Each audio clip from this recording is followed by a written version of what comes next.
Halo, kembali lagi dengan channel Education Space. Nah, pada kesempatan yang baik ini, saya akan kembali memberikan informasi atau berbagi informasi terkait dengan penggunaan Microsoft Word, khususnya di bagian penomoran halaman. Nah, biasanya nih bagi pada kalian yang sedang melakukan penulisan skripsi, tugas akhir maupun makalah, biasanya ini bermanfaat untuk menyempurnakan tata penulisan dari makalah yang kalian buat. Nah, untuk pada yang pertama ini, saya akan memberikan contoh untuk penomoran halaman pada umumnya, di mana kalian di sini sudah saya sediakan beberapa contoh susunan penulisan sampai daftar pustaka. Dimana untuk penomoran biasanya kalian simple aja, dapat meletakkan kursor kalian pada bagian kiri kalimat, pada bagian ujung kiri kalimat, dapat memilih insert, kemudian dapat memilih page number. Nah, di sini sebelumnya kalian dapat memilih format page number yang kalian inginkan, bisa berupa angka Latin, bisa berupa huruf maupun angka Romawi. Nah, selanjutnya kalian dapat memilih OK pada format yang kalian inginkan. OK. Selanjutnya dapat memilih page number kembali dan dapat memilih posisi angka yang kalian inginkan, bisa di bagian atas halaman maupun bawah halaman maupun posisi yang kalian inginkan lainnya. Dimana di sini saya contohkan pada bagian bawah halaman, dan selanjutnya bisa dipilih kembali pada bagian pojok kiri bawah, bagian bawah maupun pada bagian pojok kanan bawah. Nah, saya di sini contohkan berada pada bagian pojok kanan bawah. Jadi tinggal simple, tinggal ditekan saja, dan maka halaman dapat muncul di bagian pojok kanan bawah dari halaman makalah kalian. Nah, ini untuk contoh simpelnya. Nah, pada bagian beberapa contoh penulisan makalah maupun tugas akhir maupun skripsi, biasanya diminta untuk ada format-format tertentu dalam penomoran. Biasanya pada bagian lampiran yang terdiri dari cover, daftar isi maupun daftar pustaka biasanya menggunakan angka Arab. Selanjutnya pada bagian isi makalah itu menggunakan angka Latin atau 1, 2, 3. Nah, dan juga pada umumnya untuk bagian judul diletakkan pada posisi bagian tengah bawah, dan pada bagian selain judul diletakkan pada bagian pojok kanan bawah. Oke. Kalau gitu kita langsung eksekusi. Di sini saya fokuskan terlebih dahulu pada bagian isi. Nah, untuk pada bagian isi, kita tinggal mengarahkan kursor pada bagian pojok kiri dari kalimat awal, dan selanjutnya dapat memilih layout, tinggal memilih break, selanjutnya memilih next page. Selanjutnya dapat menekan pada bagian atas halaman 2 kali, dan selanjutnya dapat menghilangkan link to previous atau bagian atas dan bagian bawah.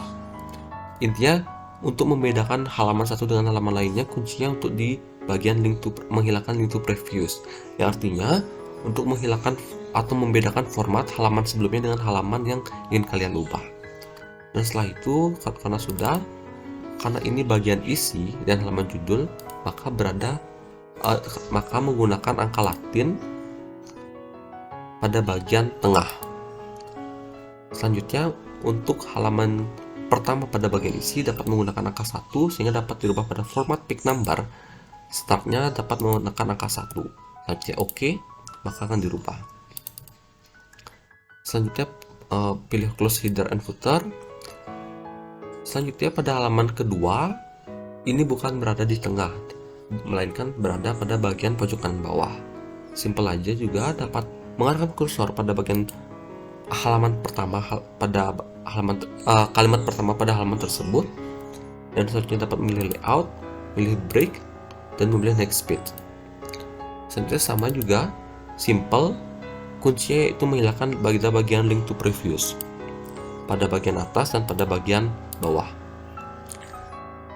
Selanjutnya dapat memilih pada bagian pick number, pada bagian bottom of page, selanjutnya dapat memilih pada bagian pojok kanan bawah. Maka halaman akan berubah menjadi di bagian pojok kanan bawah. Dikarenakan tadi sudah pada angka 1, maka halaman selanjutnya berarti berada pada halaman 2. Dapat memilih pada bagian pick number, format pick number, start at-nya dirubah menjadi angka 2. Dapat OK. Maka dari itu sudah berubah. Untuk halaman yang sebelumnya berada pada bagian tengah, halaman yang bukan judul pada bagian pojok kanan bawah. Oke, kita lanjut ke bagian lampirannya. Yang pertama itu terdiri dari cover. Nah, cover ini biasanya tidak berisi angka atau tidak berisi nomor halaman, maka dapat memilih pada bagian daftar isi pada pada kalimat awal, dapat memilih layout, break, dan next page. Sama juga menghilangkan link to previous, hilangkan link to previous atas bawah, dan pada bagian cover kita tinggal hapus saja nomor halamannya seperti ini. Nah, kita tinggal pencet delete, posisi dan footer. Nah, maka pada bagian cover tidak ada halaman, akan tapi pada halaman-halaman selanjutnya nomor halaman tetap ada. Saja seperti yang saya sampaikan tadi untuk bagian daftar isi, karena bagian lampiran, maka menggunakan angka Romawi dapat memilih insert, pick number, dapat memilih format pick number, nomor formatnya kita ubah menjadi angka Romawi. Nah, dikarenakan cover sudah berada pada halaman 1, maka pada bagian daftar isi berada pada halaman 2. Lalu kita pencet OK. Selanjutnya kita rubah posisinya, dikarenakan halaman judul berada pada bagian tengah dan bisa berubah seperti ini. Cover tidak ada halaman, daftar isi pada bagian tengah dengan angka Romawi, dan halaman judul dengan angka Latin. Nah, pada bagian akhir daftar pustaka dikarenakan termasuk bagian lampiran, kita rubah juga formatnya sama dengan memilih layout, next page, pencet link to previousnya dihilangkan untuk memisahkan format dengan halaman sebelumnya.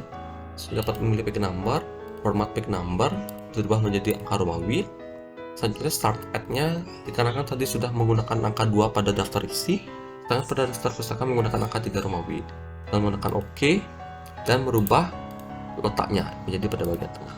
Oke, kita review lagi dari awal. Cover halaman sudah tidak ada, daftar isi menggunakan angka Arab dengan posisi di tengah, halaman bagian isi menggunakan angka Latin dengan halaman judul pada bagian tengah. Selanjutnya dengan tidak bagian judul menggunakan angka Latin pada pojok kanan bawah, dan pada bagian daftar pustaka kembali menggunakan angka Romawi karena termasuk lampiran, dan dikarenakan halaman judul berada pada bagian posisi bawah tengah.